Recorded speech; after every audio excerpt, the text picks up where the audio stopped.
Chapter 5, Karma Yoga, Action in Krishna Consciousness. Verse 1. Arjuna said, O Krishna, first of all you ask me to renounce work, and then again you recommend work with devotion. Now will you kindly tell me definitely, which of the two is more beneficial? Purport. In this 5th chapter of the Bhagavad Gita, the Lord says that work in devotional service is better than dry mental speculation. Devotional service is easier than the latter because, being transcendental in nature, it frees one from reaction. In the 2nd chapter, preliminary knowledge of the soul and its entanglement in the material body were explained. How to get out of this material engagement by buddhi yoga, or devotional service, was also explained therein. In the 3rd chapter, it was explained that a person who is situated on the platform of knowledge no longer has any duties to perform. And in the 4th chapter, the Lord told Arjuna that all kinds of sacrificial work culminate in knowledge. However, at the end of the 4th chapter, the Lord advised Arjuna to wake up and fight, being situated in perfect knowledge. Therefore, by simultaneously stressing the importance of both work in devotion and inaction in knowledge, Krishna has perplexed Arjuna and confused his determination. Arjuna understands that renunciation in knowledge involves cessation of all kinds of work performed as sense activities. But if one performs work in devotional service, then how is work stopped? In other words, he thinks that sannyasam, or renunciation in knowledge, should be altogether free from all kinds of activity, because work and renunciation appear to him to be incompatible. He appears not to have understood that work in full knowledge is non-reactive and is therefore the same as inaction. He inquires, therefore, whether he should cease work altogether or work with full knowledge. Verse 2. The Blessed Lord said, the renunciation of work and work in devotion are both good for liberation, but of the two, work in devotional service is better than renunciation of works. Purport. Fruitive activities, seeking sense gratification, are cause for material bondage. As long as one is engaged in activities aimed at improving the standard of bodily comfort, one is sure to transmigrate to different types of bodies, thereby continuing material bondage perpetually. Srimad Bhagavatam confirms this as follows. Nunam pramata kurute vikarma yad indriya pritaye apranoti nasadu manye yata atmanoyam asanapi kleshada asadeha parabhavastavad abodha jato yavana jigyasata atmatattvam yavat kriyastavad idam manovai karmatmakam yena sharira bandha evam mana karma vasham prayunkte avidyayat man yu padi yamane ptirna yavan mai vasudeve namuchate deha yogena tavat. People are mad after sense gratification, and they do not know that this present body, which is full of miseries, is a result of one's fruitive activities in the past. Although this body is temporary, it is always giving one trouble in many ways. Therefore, to act for sense gratification is not good. One is considered to be a failure in life as long as he makes no inquiry about the nature of work for fruitive results. For as long as one is engrossed in the consciousness of sense gratification, one has to transmigrate from one body to another. Although the mind may be engrossed in fruitive activities and influenced by ignorance, one must develop a love for devotional service to Vasudeva. Only then can one have the opportunity to get out of the bondage of material existence. Therefore, Gyan, or knowledge that one is not this material body but spirit soul, is not sufficient for liberation. One has to act in the status of spirit soul. Otherwise, there is no escape from material bondage. Action in Krishna consciousness is not, however, action on the fruitive platform. Activities performed in full knowledge strengthen one's advancement in real knowledge. Without Krishna consciousness, mere renunciation of fruitive activities does not actually purify the heart of a conditioned soul. As long as the heart is not purified, one has to work on the fruitive platform. But action in Krishna consciousness automatically helps one escape the result of fruitive action, so that one need not descend to the material platform. Therefore, action in Krishna consciousness is always superior to renunciation, which always entails a risk of falling. Renunciation without Krishna consciousness is incomplete, as is confirmed by Srila Rupa Goswami in his Bhakti Rasamrita Sindhu. Prapanchi kataya buddhya hari sambandhi vastuna mumukshubi parityago varagyam valgo katyate. Renunciation by persons eager to achieve liberation of things which are related to the Supreme Personality of Godhead, though they are material, is called incomplete renunciation. Renunciation is complete when it is in the knowledge that everything in existence belongs to the Lord and that no one should claim proprietorship over anything. One should understand that, factually, nothing belongs to anyone. Then where is the question of renunciation? One who knows that everything is Krishna's property is always situated in renunciation. Since everything belongs to Krishna, everything should be employed in the service of Krishna. This perfect form of action in Krishna consciousness is far better than any amount of artificial renunciation by a sannyasi of the Mayavadi school. Verse 3. One who neither hates nor desires the fruits of his activities is known to be always renounced. Such a person, liberated from all dualities, easily overcomes material bondage and is completely liberated, O mighty armed Arjuna. Purport. One who is fully in Krishna consciousness is always a renouncer because he feels neither hatred nor desire for the results of his actions. Such a renouncer, dedicated to the transcendental loving service of the Lord, is fully qualified in knowledge because he knows his constitutional position in his relationship with Krishna. He knows fully well that Krishna is the whole and that he is part and parcel of Krishna. Such knowledge is perfect because it is qualitatively and quantitatively correct. The concept of oneness with Krishna is incorrect because the part cannot be equal to the whole. Knowledge that one is one in quality yet different in quantity is correct transcendental knowledge, leading one to become full in himself, having nothing to aspire to nor lament over. There is no duality in his mind because whatever he does for Krishna. Being thus freed from the platform of dualities, he is liberated, even in this material world.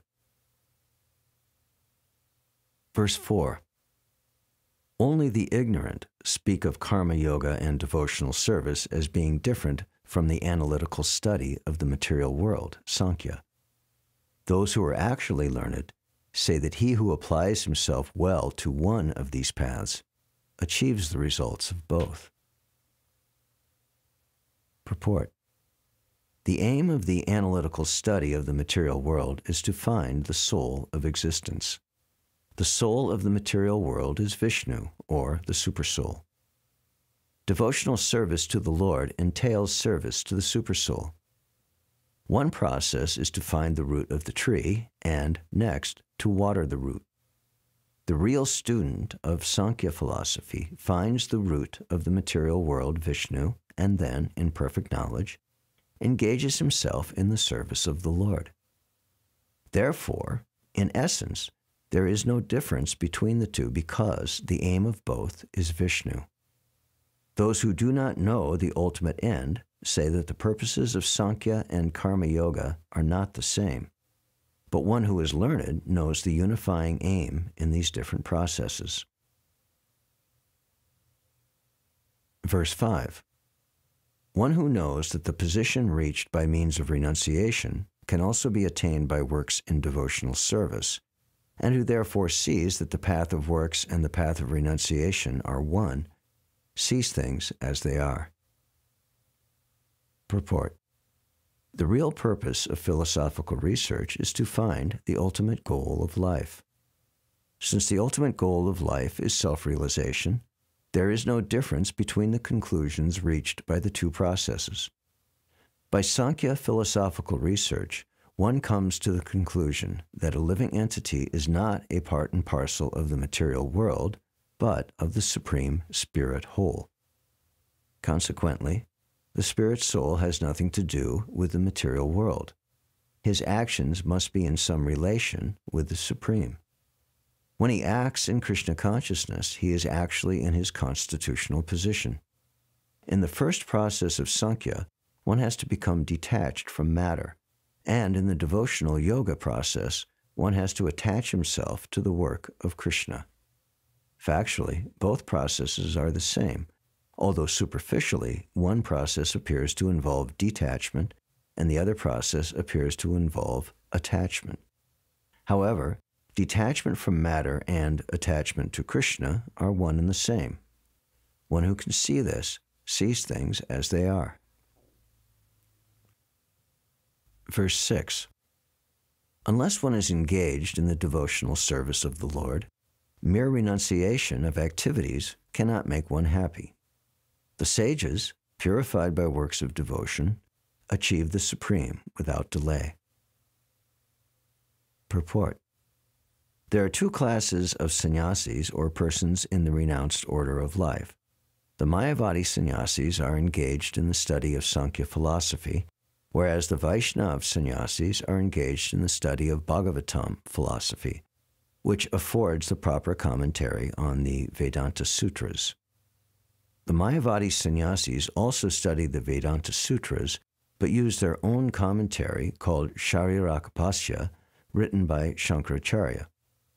The students of the Bhagavat school are engaged in devotional service of the Lord according to Pancharatriki regulations, and therefore the Vaishnava sannyasis have multiple engagements in the transcendental service of the Lord.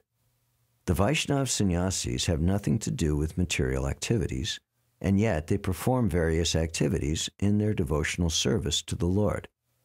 But the Mayavadi sannyasis, engaged in the studies of Sankhya and Vedanta and speculation, cannot relish transcendental service of the Lord. Because their studies become very tedious, they sometimes become tired of Brahman speculation, and thus they take shelter of the Bhagavatam without proper understanding. Consequently, their study of the Srimad Bhagavatam becomes troublesome. Dry speculations and impersonal interpretations by artificial means are all useless for the Mayavadi sannyasis.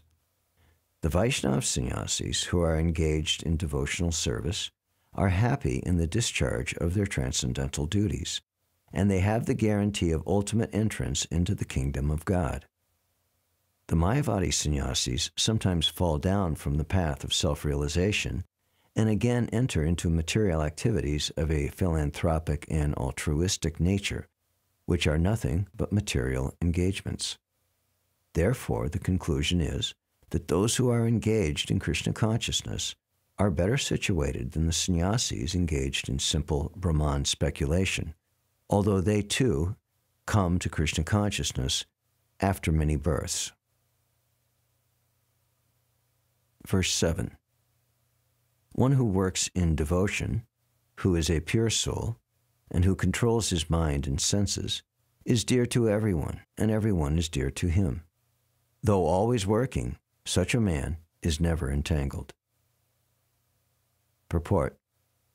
One who is on the path of liberation by Krishna consciousness is very dear to every living being, and every living being is dear to him. This is due to his Krishna consciousness. Such a person cannot think of any living being as separate from Krishna, just as the leaves and branches of a tree are not separate from the tree. He knows very well that by pouring water on the root of the tree, the water will be distributed to all the leaves and branches, or by supplying food to the stomach, the energy is automatically distributed throughout the body. Because one who works in Krishna consciousness is servant to all, he is very dear to everyone. And because everyone is satisfied by his work, he is pure in consciousness. Because he is pure in consciousness, his mind is completely controlled. And because his mind is controlled, his senses are also controlled. Because his mind is always fixed on Krishna, there is no chance of his being deviated from Krishna. Nor is there a chance that he will engage his senses in matters other than the service of the Lord. He does not like to hear anything except topics relating to Krishna. He does not like to eat anything which is not offered to Krishna. And he does not wish to go anywhere if Krishna is not involved. Therefore, his senses are controlled. A man of controlled senses cannot be offensive to anyone. One may ask, why then was Arjuna offensive in battle to others?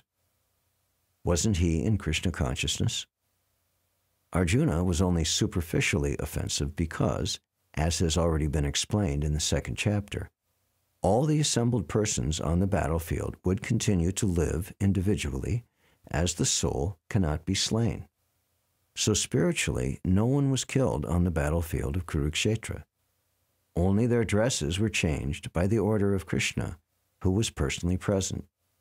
Therefore, Arjuna, while fighting on the battlefield of Kurukshetra, was not really fighting at all. He was simply carrying out the orders of Krishna in full Krishna consciousness. Such a person is never entangled in the reactions of work. Verses 8 and 9. A person in the divine consciousness, although engaged in seeing, hearing, touching, smelling, eating, moving about, sleeping, and breathing, always knows within himself that he actually does nothing at all. Because while speaking, evacuating, receiving, opening, or closing his eyes, he always knows that only the material senses are engaged with their objects and that he is aloof from them. Purport. A person in Krishna consciousness is pure in his existence, and consequently he has nothing to do with any work which depends upon 5 immediate and remote causes: the doer, the work, the situation, the endeavor, and fortune.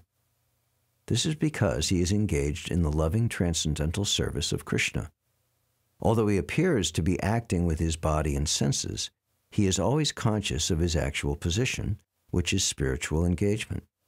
In material consciousness, the senses are engaged in sense gratification, but in Krishna consciousness, the senses are engaged in the satisfaction of Krishna's senses. Therefore, the Krishna conscious person is always free, even though he appears to be engaged in things of the senses. Activities such as seeing, hearing, speaking, evacuating, etc., are actions of the senses meant for work. A Krishna conscious person is never affected by the actions of the senses. He cannot perform any act except in the service of the Lord, because he knows that he is the eternal servitor of the Lord. Verse 10. One who performs his duty without attachment, surrendering the results unto the Supreme God, is not affected by sinful action, as the lotus leaf is untouched by water.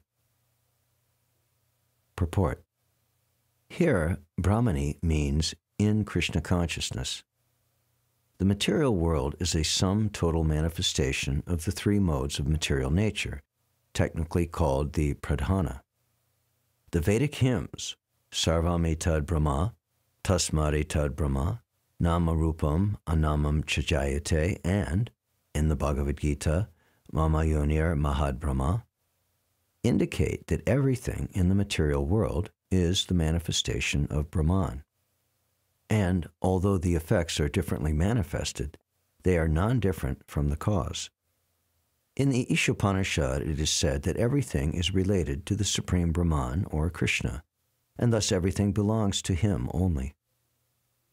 One who knows perfectly well that everything belongs to Krishna, that he is the proprietor of everything, and that, therefore, everything is engaged in the service of the Lord, naturally has nothing to do with the results of his activities, whether virtuous or sinful. Even one's material body, being a gift of the Lord for carrying out a particular type of action, can be engaged in Krishna consciousness. It is beyond contamination by sinful reactions, exactly as the lotus leaf, though remaining in the water, is not wet. The Lord also says in the Gita, Mayi sarvani karmani sanyasya, resign all works unto me, Krishna. The conclusion is that a person without Krishna consciousness acts according to the concept of the material body and senses, but a person in Krishna consciousness acts according to the knowledge that the body is the property of Krishna and should therefore be engaged in the service of Krishna. Verse 11. The yogis, abandoning attachment, act with body, mind, intelligence, and even with the senses, only for the purpose of purification. Purport.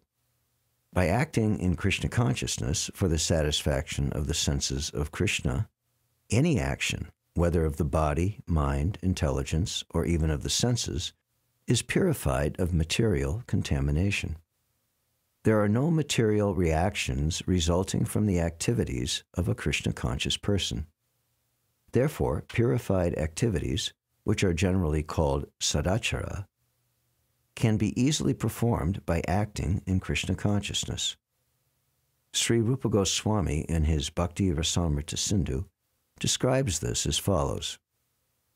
Iha yasya harer dasye karmana manasagira nikilas vapya vastasu jivan mukta sauchate.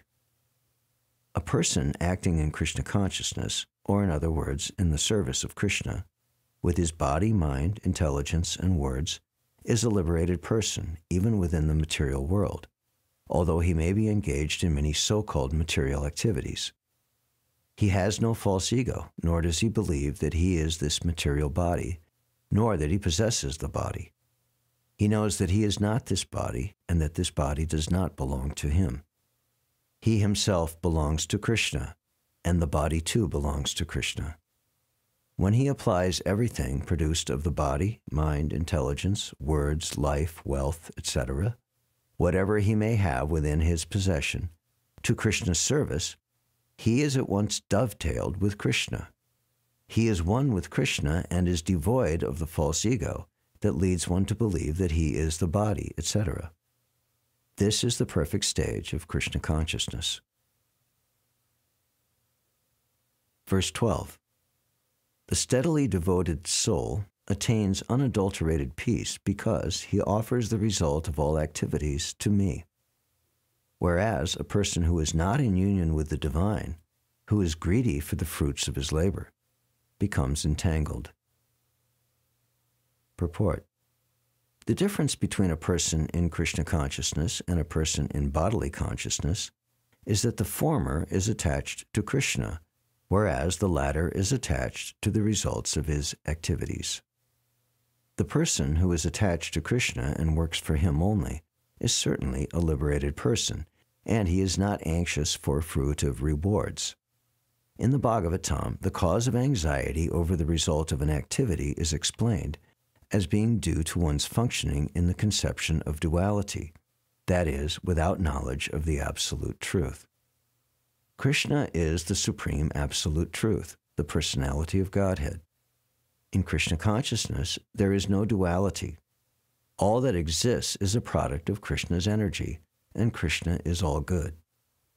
Therefore, activities in Krishna consciousness are on the absolute plane. They are transcendental and have no material effect.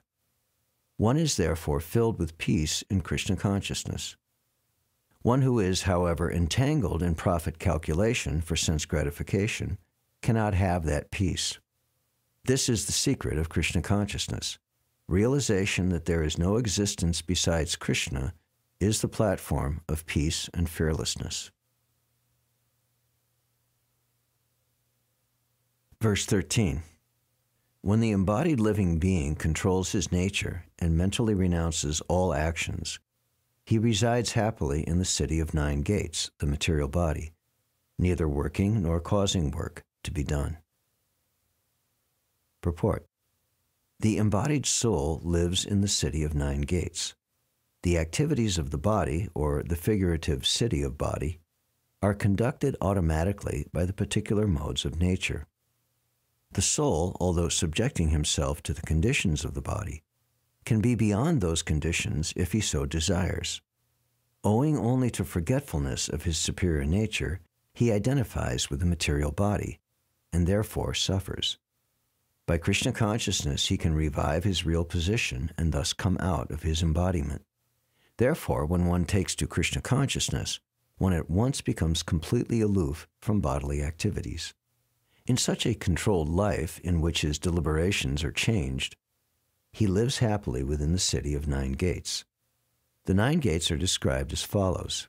Navadware pure dehi hamso le la yate bahi vasi sarvasya lokasya stavarasya charasya cha.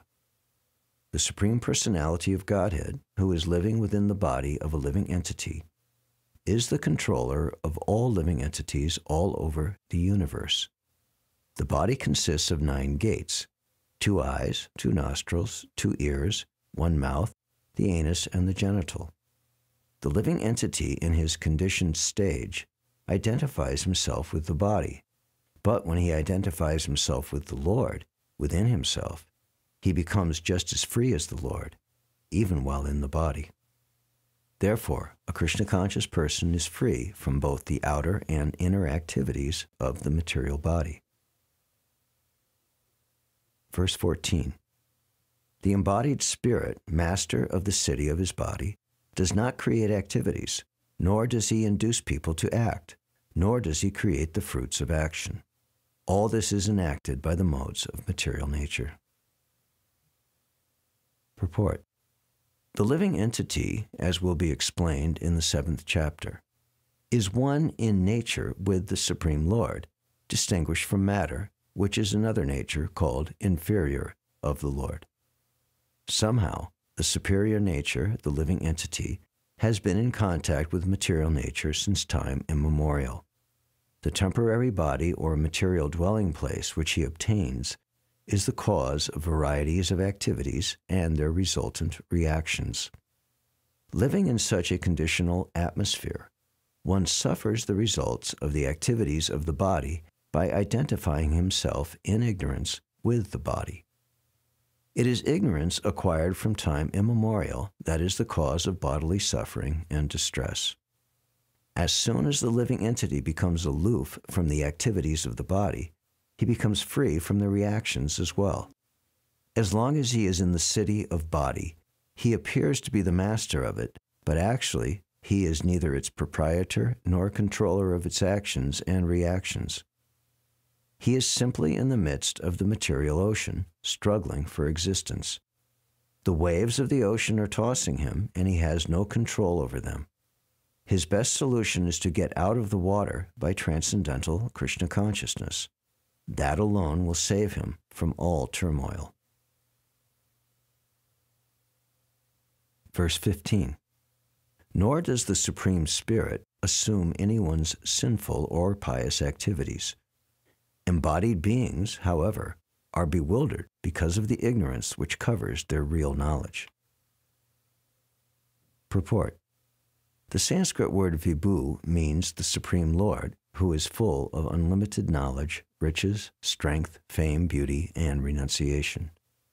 He is always satisfied in himself, undisturbed by sinful or pious activities. He does not create a particular situation for any living entity, but the living entity, bewildered by ignorance, desires to be put into certain conditions of life, and thereby his chain of action and reaction begins. A living entity is, by superior nature, full of knowledge. Nevertheless, he is prone to be influenced by ignorance due to his limited power. The Lord is omnipotent, but the living entity is not. The Lord is vibhu, or omniscient. but the living entity is anu, or atomic. Because he is a living soul, he has the capacity to desire by his free will. Such desire is fulfilled only by the omnipotent Lord. And so, when the living entity is bewildered in his desires, the Lord allows him to fulfill those desires, but the Lord is never responsible for the actions and reactions of the particular situation which may be desired. Being in a bewildered condition, therefore, the embodied soul identifies himself with the circumstantial material body and becomes subjected to the temporary misery and happiness of life. The Lord is the constant companion of the living entity as Paramatma, or the Supersoul, and therefore he can understand the desires of the individual soul as one can smell the flavor of a flower by being near it. Desire is a subtle form of conditioning of the living entity. The Lord fulfills his desire as he deserves. Man proposes and God disposes. The individual is not, therefore, omnipotent in fulfilling his desires. The Lord, however, can fulfill all desires, and the Lord, being neutral to everyone, does not interfere with the desires of the minute, independent living entities. However, when one desires Krishna, the Lord takes special care and encourages one to desire in such a way that one can attain to him and be eternally happy. The Vedic hymn therefore declares, Esha u hyeva sadhu karma karayati tam yamebhyo lokebhya uninishate. Esha u eva sadhu karma karayati samado nanishate. Agyojantur anisho yam atmana sukadukayo. Ishvara prerito gachchet swargam vash vabram evacha. The Lord engages the living entity in pious activities so he may be elevated. The Lord engages him in impious activities so he may go to hell. The living entity is completely dependent in his distress and happiness. By the will of the Supreme, he can go to heaven or hell, as a cloud is driven by the air. Therefore, the embodied soul, by his immemorial desire to avoid Krishna consciousness, causes his own bewilderment. Consequently, although he is constitutionally eternal, blissful, and cognizant, due to the littleness of his existence, he forgets his constitutional position of service to the Lord, and is thus entrapped by nescience. And under the spell of ignorance, the living entity claims that the Lord is responsible for his conditional existence. The Vedanta Sutras also confirm this. Vaishamya nayagrinye na sapekshat vat tata hi darshayati. The Lord neither hates nor likes anyone, though he appears to. Verse 16. When, however, one is enlightened with the knowledge by which nescience is destroyed, then his knowledge reveals everything, as the sun lights up everything in the daytime. Purport. Those who have forgotten Krishna must certainly be bewildered, but those who are in Krishna consciousness are not bewildered at all. It is stated in the Bhagavad Gita, Sarvam Jnana Plavena Jnana Gye Sarvakarmani, and Nahi Jnanena Sadrasham.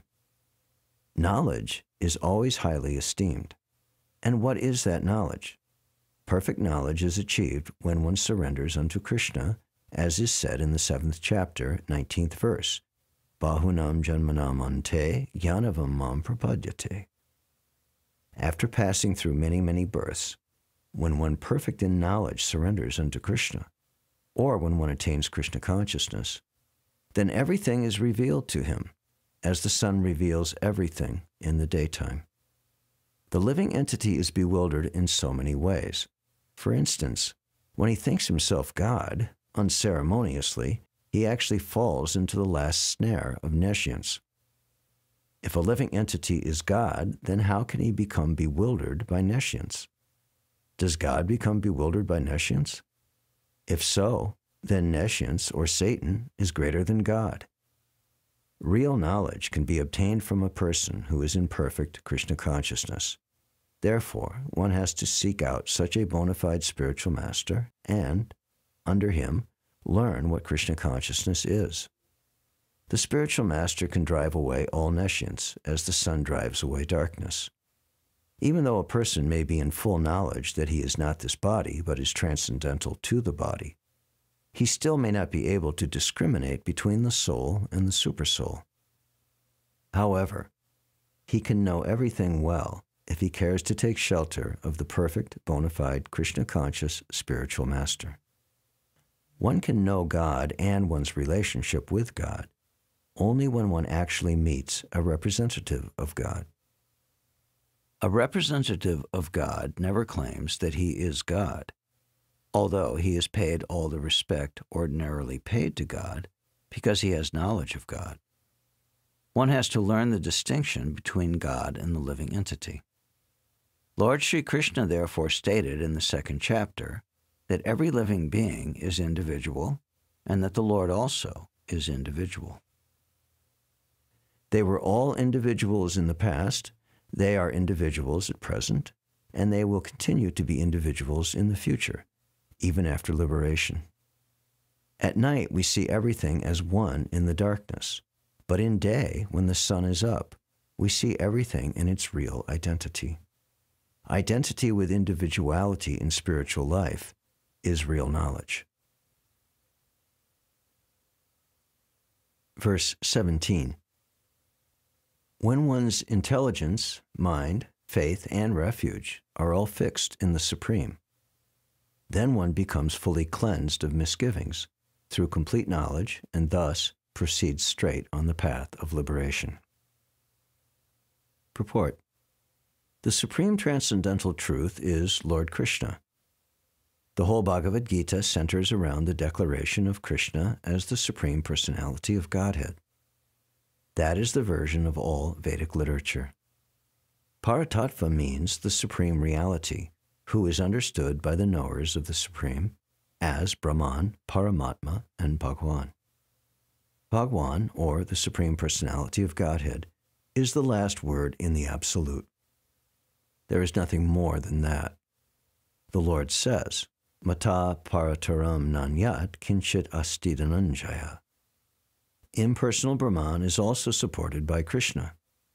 Brahmano pratishtaham. Therefore, in all ways, Krishna is the Supreme Reality. One whose mind, intelligence, faith, and refuge are always in Krishna, or, in other words, one who is fully in Krishna consciousness, is undoubtedly washed clean of all misgivings, and is in perfect knowledge in everything concerning transcendence. A Krishna-conscious person can thoroughly understand that there is duality, simultaneous identity and individuality in Krishna, and equipped with such transcendental knowledge, one can make steady progress on the path of liberation. Verse 18. The humble sage, by virtue of true knowledge, sees with equal vision a learned and gentle Brahmin, a cow, an elephant, a dog, and a dog-eater, or outcast. Purport. A Krishna-conscious person does not make any distinction between species or castes. The Brahmin and the outcast may be different from the social point of view, or a dog, a cow, or an elephant may be different from the point of view of species. But these differences of body are meaningless from the viewpoint of a learned transcendentalist. This is due to their relationship to the Supreme, for the Supreme Lord, by his plenary portion as Paramatma, is present in everyone's heart. Such an understanding of the Supreme is real knowledge. As far as the bodies are concerned, in different castes or different species of life, the Lord is equally kind to everyone because he treats every living being as a friend, yet maintains himself as Paramatma, regardless of the circumstances of the living entities. The Lord as Paramatma is present both in the outcast and in the Brahmin, although the body of a Brahmin and that of an outcast are not the same. The bodies are material productions of different modes of material nature, but the soul and the supersoul within the body are of the same spiritual quality. The similarity in the quality of the soul and the supersoul, however, does not make them equal in quantity, for the individual soul is present only in that particular body, whereas the Paramatma is present in each and every body. A Krishna-conscious person has full knowledge of this, and therefore he is truly learned and has equal vision. The similar characteristics of the soul and supersoul are that they are both conscious, eternal, and blissful. But the difference is that the individual soul is conscious within the limited jurisdiction of the body, whereas the supersoul is conscious of all bodies. The supersoul is present in all bodies without distinction. Verse 19. Those whose minds are established in sameness and equanimity have already conquered the conditions of birth and death. They are flawless like Brahman, and thus they are already situated in Brahman. Purport.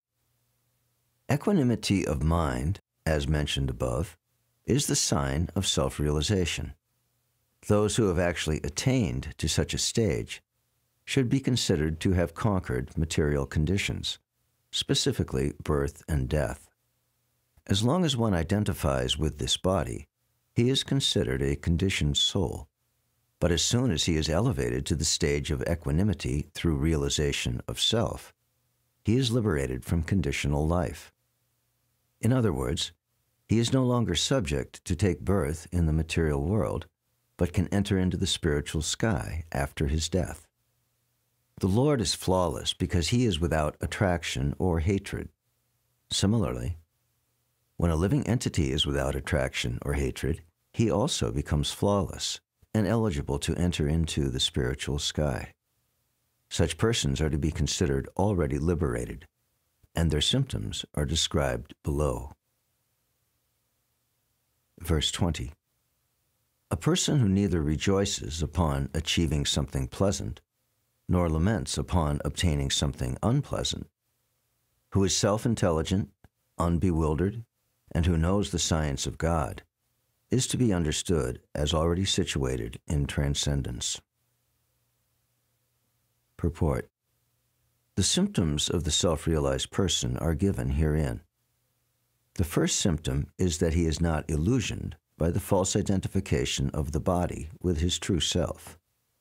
He knows perfectly well that he is not this body, but is the fragmental portion of the Supreme Personality of Godhead.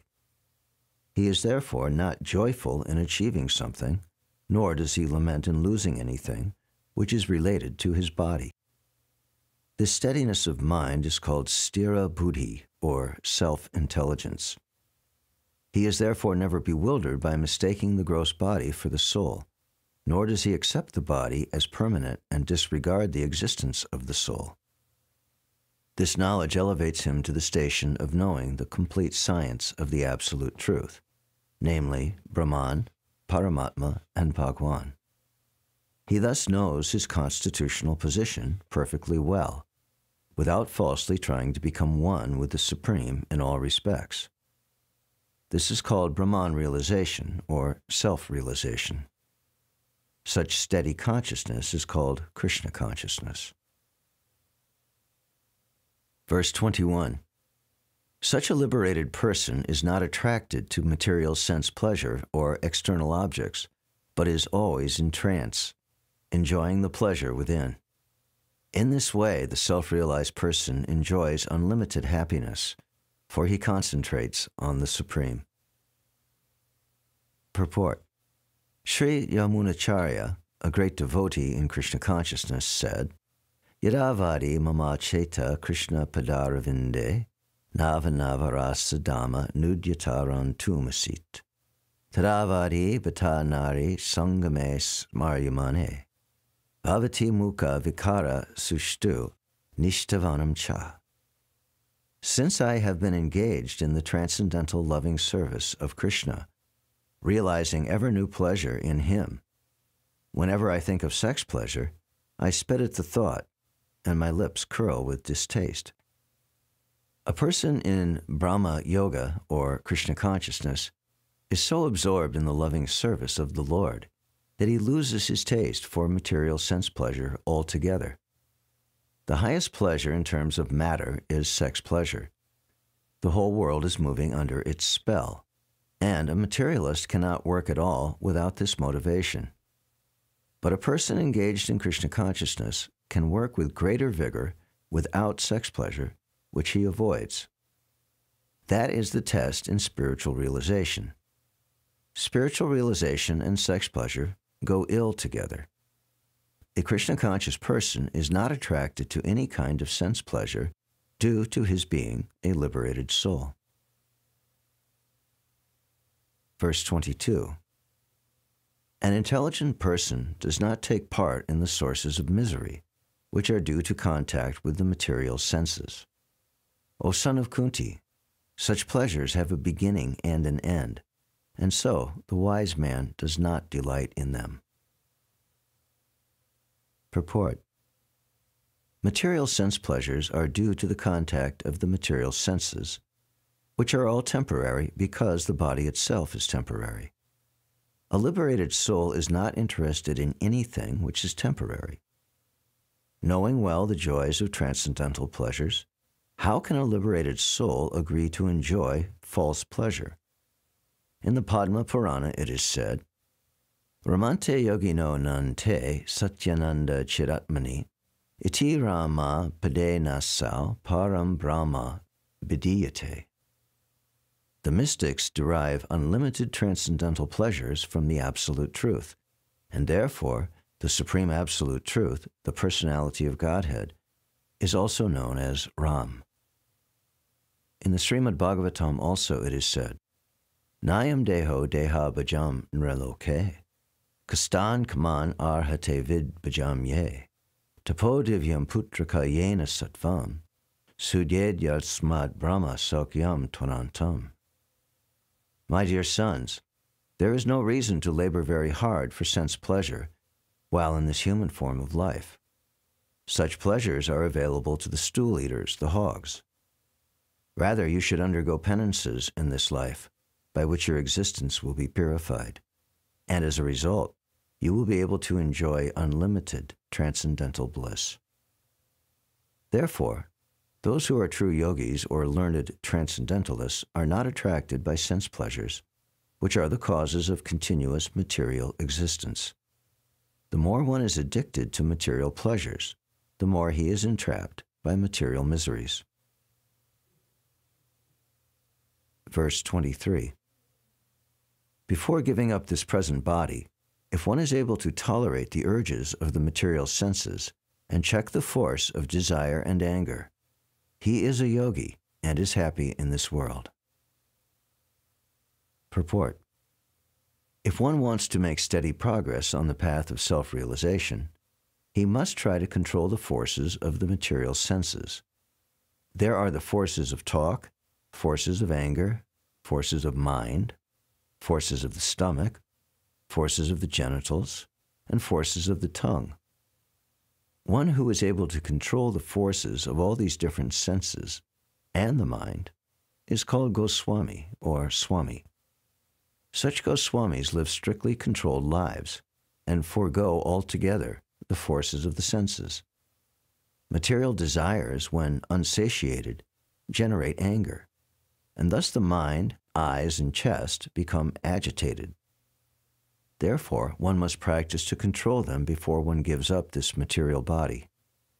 One who can do this is understood to be self-realized, and is thus happy in the state of self-realization. It is the duty of the transcendentalist to try strenuously to control desire and anger. Verse 24.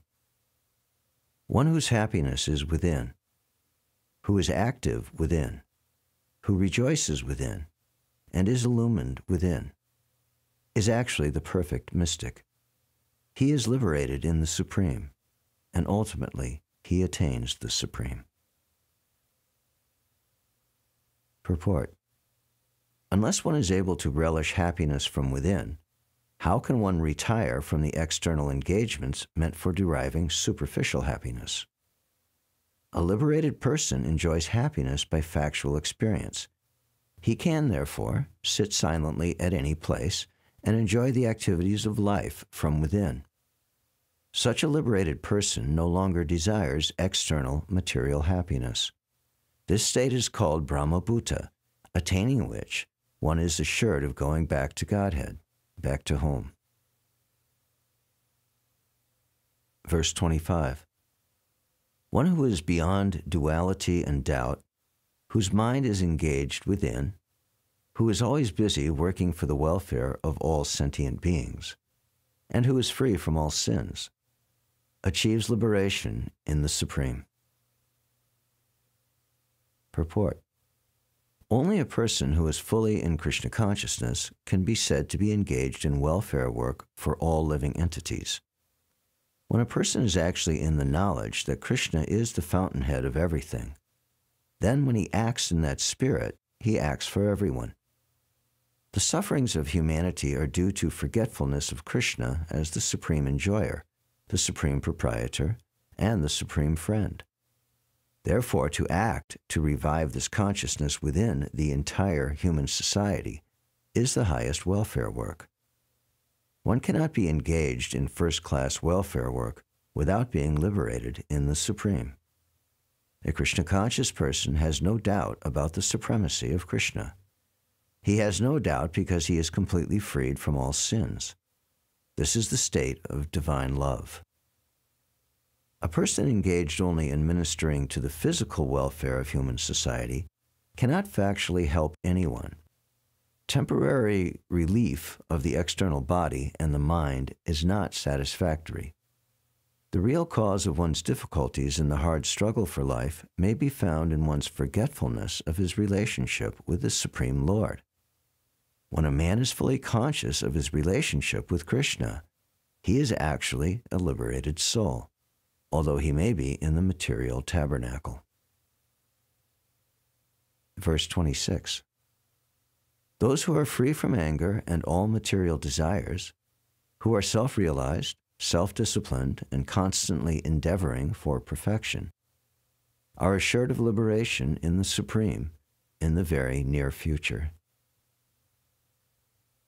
Purport.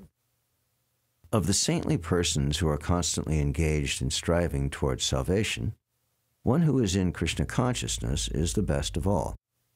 The Bhagavatam confirms this fact as follows.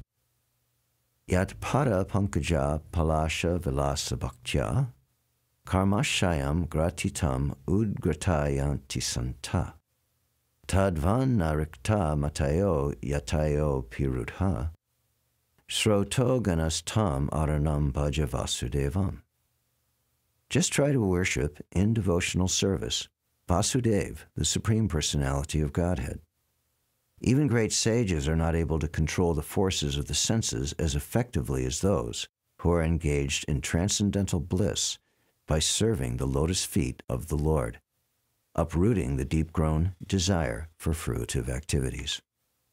In the conditioned soul, the desire to enjoy the fruitive results of work is so deep-rooted that it is very difficult even for the great sages to control such desires, despite great endeavors.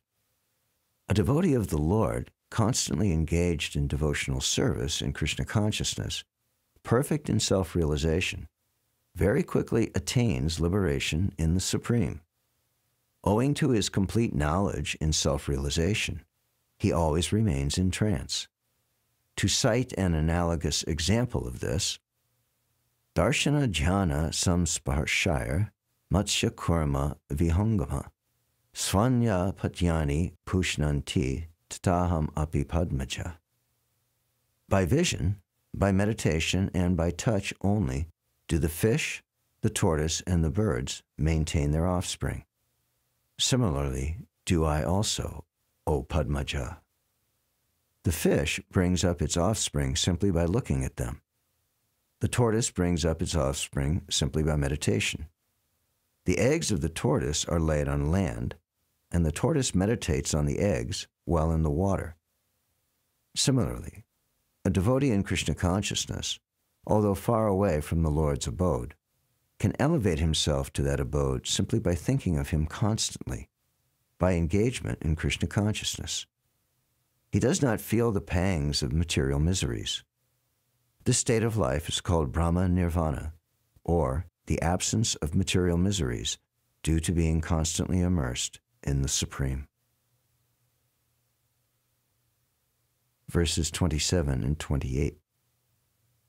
Shutting out all external sense objects, keeping the eyes and vision concentrated between the two eyebrows, suspending the inward and outward breaths within the nostrils, thus controlling the mind, senses, and intelligence, the transcendentalist becomes free from desire, fear, and anger. One who is always in this state is certainly liberated. Purport. Being engaged in Krishna consciousness, one can immediately understand one's spiritual identity, and then one can understand the Supreme Lord by means of devotional service. When he is well situated in devotional service, one comes to the transcendental position, qualified to feel the presence of the Lord in the sphere of one's activity. This particular position is called liberation in the Supreme.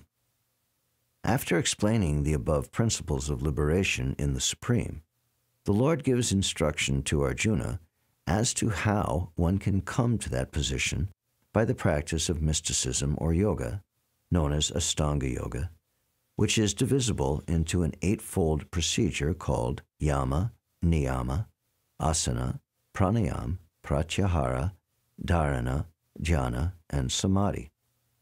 In the 6th chapter, the subject of yoga is explicitly detailed, and at the end of the 5th, it is only preliminarily explained. One has to drive out the sense objects such as sound, touch, form, taste, and smell by the pratyahara, breathing process in yoga. And then keep the vision of the eyes between the two eyebrows and concentrate on the tip of the nose with half-closed lids. There is no benefit in closing the eyes altogether because then there is every chance of falling asleep. Nor is there benefit in opening the eyes completely because then there is the hazard of being attracted by sense objects. The breathing movement is restrained within the nostrils by neutralizing the up and down moving air within the body. By practice of such yoga, one is able to gain control over the senses, refrain from outward sense objects, and thus prepare oneself for liberation in the Supreme.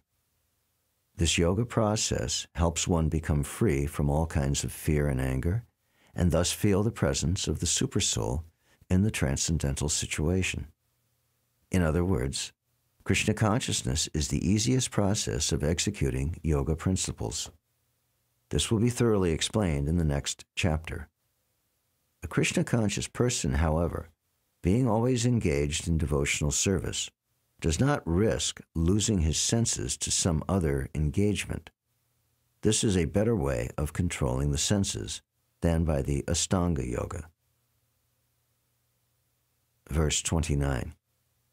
The sages, knowing me as the ultimate purpose of all sacrifices and austerities, the Supreme Lord of all planets and demigods, and the benefactor and well-wisher of all living entities, attain peace from the pangs of material miseries. Purport. The conditioned souls within the clutches of illusory energy are all anxious to attain peace in the material world, but they do not know the formula for peace, which is explained in this part of the Bhagavad Gita. The greatest peace formula is simply this: Lord Krishna is the beneficiary in all human activities. Men should offer everything to the transcendental service of the Lord, because he is the proprietor of all planets and the demigods thereon. No one is greater than he. He is greater than the greatest of the demigods, Lord Shiva and Lord Brahma. In the Vedas, the Supreme Lord is described as Tam Ishvaranam Paramam Maheshvaram. Under the spell of illusion, living entities are trying to be lords of all they survey, but actually, they are dominated by the material energy of the Lord. The Lord is the master of material nature, and the conditioned souls are under the stringent rules of material nature. Unless one understands these bare facts, it is not possible to achieve peace in the world, either individually or collectively. This is the sense of Krishna consciousness. Lord Krishna is the supreme predominator, and all living entities, including the great demigods, are his subordinates. One can attain perfect peace only in complete Krishna consciousness. This 5th chapter is a practical explanation of Krishna consciousness, generally known as Karma Yoga. The question of mental speculation as to how Karma Yoga can give liberation is answered herewith. To work in Krishna consciousness is to work with the complete knowledge of the Lord as the predominator. Such work is not different from transcendental knowledge. Direct Krishna consciousness is Bhakti Yoga, and Jnana Yoga is a path leading to Bhakti Yoga. Krishna consciousness means to work in full knowledge of one's relationship with the Supreme Absolute, and the perfection of this consciousness is full knowledge of Krishna, or the Supreme Personality of Godhead. A pure soul is the eternal servant of God as his fragmental part and parcel. He comes into contact with Maya, illusion, due to the desire to lord it over Maya, and that is the cause of his many sufferings. As long as he is in contact with matter, he has to execute work in terms of material necessities. Krishna consciousness, however, brings one into spiritual life even while one is within the jurisdiction of matter, for it is an arousing of spiritual existence by practice in the material world. The more one is advanced, the more he is freed from the clutches of matter. The Lord is not partial toward anyone. Everything depends on one's practical performance of duties in an effort to control the senses and conquer the influence of desire and anger. And attaining Krishna consciousness by controlling the above-mentioned passions, one remains factually in the transcendental stage or Brahman Nirvana. The Eightfold Yoga mysticism is automatically practiced in Krishna consciousness because the ultimate purpose is served. There is gradual process of elevation in the practice of yama, niyama, asana, pratyahara, jhana, dharana, pranayama, and samadhi. But these only preface perfection by devotional service, which alone can award peace to the human being. It is the highest perfection of life. Thus end the Bhaktivedanta purports to the 5th chapter of the Srimad Bhagavad Gita in the matter of Karma Yoga, or action in Krishna consciousness.